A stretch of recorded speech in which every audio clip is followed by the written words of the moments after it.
Hello tout le monde et bienvenue dans cette nouvelle vidéo. Je vais vous dire ce qu'il en est par rapport à la sonde due à cette vidéo-ci. Et bien où, comme tous les 6 mois, on est censé changer ma sonde nasogéjunale. Donc pour rappel, ils ont raté le placement et donc je me retrouve depuis avec cette sonde nasogastrique. C'est que depuis récemment que j'ai enfin une date pour faire changer la sonde, donc en anesthésie générale au bloc. Et c'est que pour fin février. Donc à l'instant où je tourne cette vidéo, ça fait encore dans près d'un mois. Mais le problème, c'est que cette sonde au quotidien, c'est très difficile en plus de mes symptômes que j'ai déjà. Alors certes, je la tolère beaucoup mieux parce qu'à l'époque, lorsque je me retrouvais à avoir une sonde nasogastrique, j'ai toujours fini par la vomir. Mais malheureusement, j'arrive à beaucoup moins faire passer de poches de nutrition et donc j'ai beaucoup de moins de calories au quotidien. À côté, comme je vous l'avais dit, j'arrive à un peu plus manger par la bouche et boire sans avoir de vomissements qui s'en suivent systématiquement. Et d'habitude, le fait que la sonde me nourrissait dans l'intestin, ça fait que mon estomac était vide et donc je pouvais un peu manger par la bouche. Mais là maintenant, le fait que mon estomac soit sollicité avec de la nutrition plus manger par la bouche, je vous raconte pas comment c'est compliqué à faire. Bref, quoi qu'il en soit, je vous épargne des détails, mais je suis dans une situation assez délicate avec cette sonde car elle vient amplifier mes symptômes digestifs et donc la qualité de vie de mon quotidien est moins bonne. Et deuxièmement, j'ai perdu du poids entre temps. Dites-vous que là j'ai perdu près de 4 kilos alors que j'étais à un poids extrêmement stable depuis très longtemps. Bon, du coup par moment c'était pas du tout la forme et dans ces conditions c'est pas fameux de devoir attendre jusqu'à fin février, sachant qu'en plus moi j'aimerais bien que la sonde se fasse sans anesthésie générale car à force, comme je vous l'ai dit, je ne peux pas sans cesse de pouvoir subir des anesthésies générales sur du long terme. Alors oui, il y a l'option de la jéjunostomie, mais je vais pas revenir là-dessus car j'ai déjà fait plusieurs vidéos explicatives de pourquoi je veux pas prendre le risque d'avoir un trou dans le ventre. Bref. Moi, mon but, encore une fois, c'est que j'aimerais, et j'y crois fort, finir par ne plus avoir besoin de cette sonde de nutrition pour vivre. Malheureusement, jusque-là, c'est la seule chose qui fait que ma qualité de vie est mieux au quotidien et que j'arrive à être stable niveau poids, etc. Bref, tout ça pour en dire que par ce fait, il y a eu du changement. Il y a quelqu'un que je connais qui s'est dévoué corps et âme pour que je puisse me faire placer cette sonde sans anesthésie générale dans un hôpital, sauf qu'il ne se trouve pas en France, mais en Suisse. Et donc cette personne a expliqué mon cas, j'ai envoyé mon dossier médical, etc. Et le service en question, qui est apparemment habitué à placer les sondes nasogéjunales sans nécessité forcément d'anesthésie générale, confirme qu'ils peuvent me la placer. En sachant que apparemment le fait que j'ai une gastroparésie, ça vient compliquer le placement de la sonde car en vue que mon estomac et l'accès entre l'estomac et l'intestin est assez restreint, c'est pas facile. En tout cas, cet hôpital, en vue de ce qu'ils savent de mon cas, me confirme qu'ils peuvent me placer la sonde sans problème, sans anesthésie générale. Donc c'est pourquoi là je vais aller en Suisse pour me faire placer ma sonde dans cet hôpital. Et je sais que la personne qui m'a aidé pour que ça se fasse est potentiellement en train de regarder cette vidéo, alors je te remercie et je vous remercie d'ailleurs toi et toute ta famille pour tout ce que vous avez fait pour moi. Je pourrais jamais dire à quel point je suis reconnaissante de l'aide que vous m'avez apportée par rapport à ça. Bon, normalement c'est juste je viens, on me place la sonde, je pars, il n'y a pas d'hospitalisation et on verra ce que ça donne. De toute façon, je vous emmène avec moi dans tout ça et je vous expliquerai au fur et à mesure. C'est parti. Du coup, c'est parti, direction la Suisse. Je vais aller chez la famille dont je vous ai parlé, qui m'a aidé par rapport à la sonde.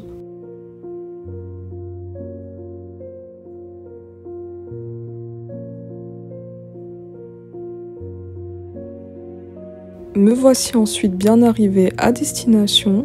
Et comme pour chaque changement de sonde, je dois être à jeun, alors c'est l'occasion d'en profiter pour la retirer. Et pour la première fois, ce n'est ni moi ni un médecin qui l'avons fait, mais une personne qui compte énormément pour moi.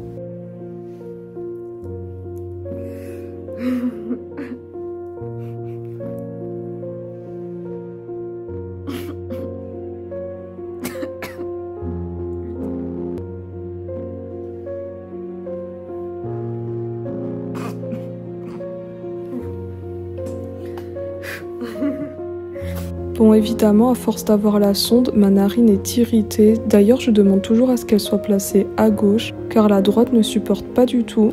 Et sinon, voici à quoi ressemble la sonde après 1 mois et demi. Bon, ça va, elle est en meilleur état qu'après 6 mois en tout cas. Et on se retrouve le lendemain, direction l'hôpital, qui se trouve à peu près 1 heure en train depuis où j'étais.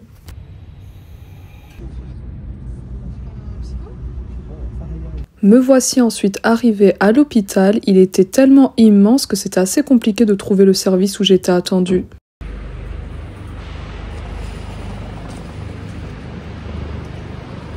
Au début, je fais tout ce qui est papier administratif, puis j'arrive dans le service d'endoscopie.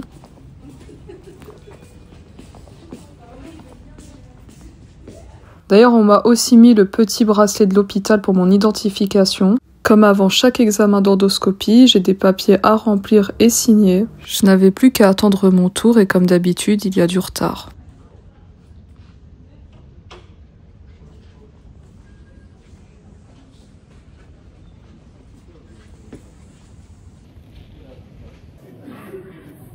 Finalement, une infirmière me prend dans cette salle où il y a plein de lits et là je dois poser toutes mes affaires et mettre la blouse de l'hôpital. Une fois habillée, je dois attendre que l'infirmière arrive et une fois qu'elle est là, évidemment, on me pose des questions basiques. Il faut savoir que pour cette intervention, j'avais la possibilité de recevoir une sédation qui est apparemment pas comparable à une anesthésie générale. Ce serait m'introduire un médicament qui m'endormirait et une fois que le médecin arrête de mettre le médicament, je me réveille instantanément. Évidemment, j'ai refusé car ça en reviendrait au même problème de devoir à nouveau supporter les effets secondaires d'un médicament, mais l'infirmière m'a tout de même placé un cathéter au cas où je changerais d'avis et que j'accepterais finalement la sédation. Un brancardier me prend ensuite avec mon lit jusqu'à ce couloir où se trouvent plusieurs blocs opératoires. J'attends pas mal de temps à cet endroit avant qu'enfin on me fasse rentrer au bloc.